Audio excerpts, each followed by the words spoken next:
Okay. Well, at the request of people who wanted to hear what I was doing, I'm going to tell you a little bit about trimming bowls. So this is a bowl that I threw yesterday. As you can tell, it's stuck to the bat. And what I did was finished up the bottom of it and left it on the bat for it to get to be leather hard, which means that it's to a point today where I can touch it. In the bottom I can deform it, but on the sides I can touch it without breaking it and without deforming it. So I need to get it off of the bat again. So I'm going to take my cutoff tool that sits here, just a wire, and carefully slice it off of the bat. I'm keeping it nice and straight. And what that gives me is this bottom piece where it was attached. Now, it's really not very pretty, and even more importantly, it's very thick in spots on here, which means that it's going to end up cracking where it's thicker, and where it's thinner it'll be okay, but I needed to bring it down to a uniform thickness all the way around.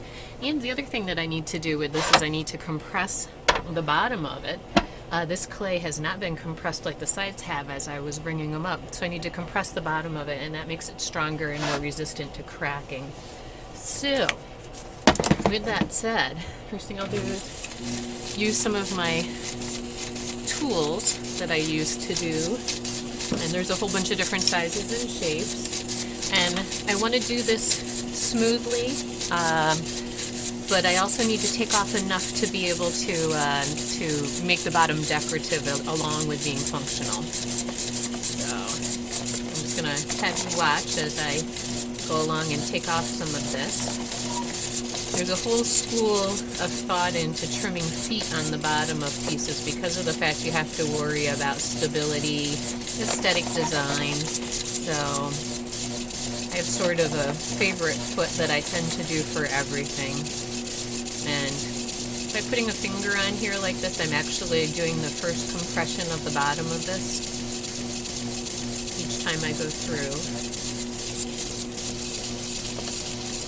Now these are footed pedestals, so I want to try to dig in sort of a pedestal part of this. That's where some of the funky specialized tools come in.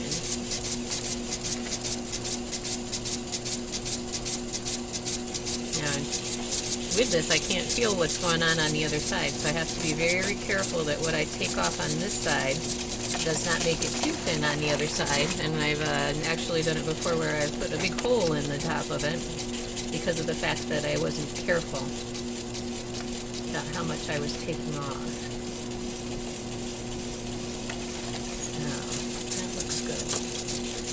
Now, this is always going to be thicker out here towards the outer edges than it is going to be towards the middle. So I'm going to take down a second compression on here, smooth off the sides with my fingertips, get rid of some of those rough marks.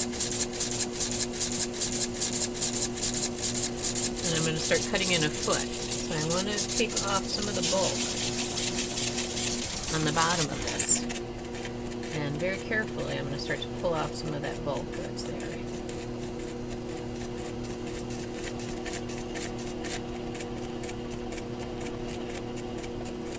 Be very careful at taking off my excess without actually pushing it into the piece and ending up with a big glob where a piece of excess got pushed in.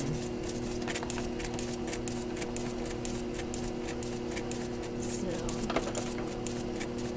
go out and just straighten this out a little bit.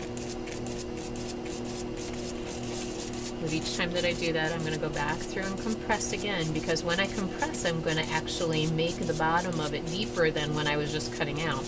And once again, I want to be very careful to make sure that I don't make it too thin, because if it's too thin in the middle, when people put hot food into it, like spaghetti or something else, it can run the risk of cracking. I'm going to define this little rim right here down and make it a little sharper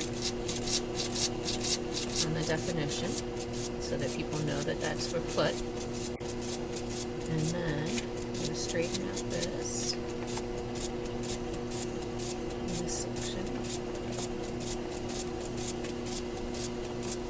Give a little bevel edge right there. And a little bevel edge going back up into my other piece. And what I've done is cut it up in, and then I actually, it's probably hard to tell from here, it comes back up into sort of a bowl shape here. I want to try to straighten this out just a little bit. It doesn't mean that it's uneven because it moves back and forth like that, but it does look a little nicer to have it be a little bit more uniform in it. And then once again, going back through again and using my fingers to compress and put in that final definition on the bottom. I like people to be able to feel where my fingers have been, so I use my fingers most of the time as one of my most important tools. And there we go. Now before I do anything else, I'm going to take the bowl off and I'm going to feel down through the sides. That's a little bit, still a little heavy right there, so I'm going to pull a little more of that ledge off so that I have a nice even feeling bowl. And then that way I can actually make my foot a little more defined than what it is.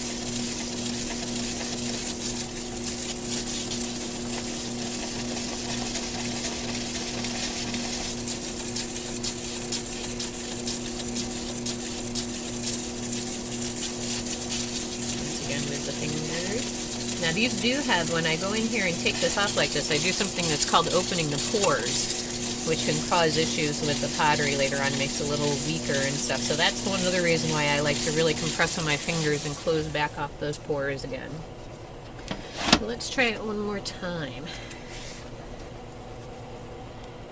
Very nice. It feels more secure in there. It feels more even, and it has a nice lip and a nice foot underneath there that I like.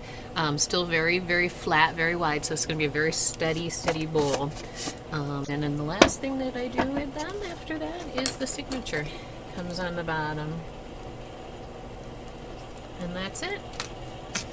This one will dry for another, I'm going to say another week and a half, 2 weeks, very slowly so it doesn't crack, and then it'll get its glaze and it'll go out for sale. That's trimming a large bowl.